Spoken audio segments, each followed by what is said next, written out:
Moving all the way over to the right-hand side of the content browser, we have the Tags panel. Now, the Tags panel allows us to manage the tags applied to assets here inside the content browser. So what is a tag? A tag is just a label. We can put as many tags as we want on any given asset, and they're here to help us more easily identify what an asset could be used for, or perhaps where we've used it before. You can make up a tag for anything you like and put it on any asset, and that's what this panel is all about. It's adding tags to assets, removing tags, creating new tags, or getting rid of entire categories of tags. So let's just take a quick look at this. Now I'm going to click on the All Assets button to make sure that I've cleared out my filter by clicking on the Clear button in the upper corner, and let's just select this Texture 2D for the Deathmatch. Now when I select this, you'll notice in the Tags panel that this already has a tag applied. Being special, it's under the Material category. So if I scroll down here inside my list of various tags, you can actually see the Material category, and there's the special tag, which has been applied to this object. But let's say I want to apply another tag for some reason. Maybe I also think that this would be a great texture to include in the Miscellaneous category under Effects. Well, all I need to do is come down under Effects. There's the Miscellaneous tag. I can click on the little plus button next to it, and now I've added another tag to it. But then I think, I shouldn't have added that tag. That's not really going to help me. It's not particularly useful. So let's go ahead and remove that tag. Up here inside the Applied Tags area, I can click on the little red minus sign. It only turns red when you mouse over it. But when I click on that, that tag is no longer applied. Okay, so that's pretty cool. Now, let's say I want to apply a tag, but I only want to apply one of the tags available to materials.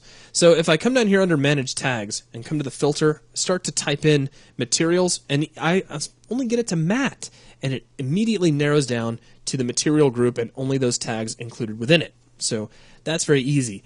But then I'm thinking, special is a little vague, so maybe I should create my own tag set to apply to these textures. So let's take a look at that. Down in the lower right-hand corner, we have the ability to create a new tag. In fact, if I reduce the size of the content browser a little bit, let's close out the material editor back here in the background, I can click on Create Tag, and you'll notice it has its own little tooltip. Create a new tag that can be applied to assets. So now that you've seen that, let's expand back out. I'm going to click Create Tag, and we get a window that asks for the group that we're going to place this in and the name. Now the name can't be empty, so let's call this, let's say, Game Type Screens, because that makes sense. Now under the groups, we can create our very own new group if we want. Or we could just pick on material, and this new tag will actually appear here underneath the material category. But just for the fun of it, let's create our own. So we'll call this custom tags. Click Create.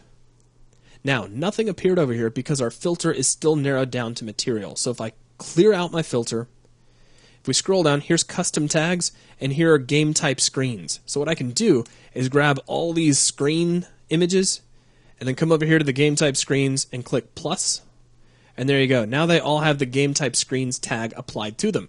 So now if I'm searching and I search for textures, we can scroll down and there's custom tags available here inside the filter section, and here are my game type screens. So I can really quickly narrow down right to those objects because I've applied a new tag. So let's clear out the filter section, and then at some point I decide, you know what? That tag was a really cool idea, but I really don't want to use it anymore. We can take this entire custom tag section, come down to Destroy Tag, click on that, and let's just click on the Game Type Screens tag. So as I mouse over the little minus button, it turns red for us. Click there, and we get a warning that this is completely non-undoable, that this is for good. So let's click the Destroy button, and there we go, that's gone. So now if I select these objects, you'll notice that that tag is completely history. So by doing this, you've already seen how we can create our own tags, how we can apply them, how we can remove them, and you got to see how up inside the filter panel, those tags will appear and allow you to more easily search for a specific asset. So by all means, make use of this. Even if you notice that there are tags that, maybe could be applied to certain assets that would make more sense to you, go ahead and apply them. If you see some tags that you think maybe would be better for you to have, create your own tags, apply them to assets. Use this as a way to help you more easily find those assets you want to place in your level. That is going to wrap things up for this video. Thanks a lot.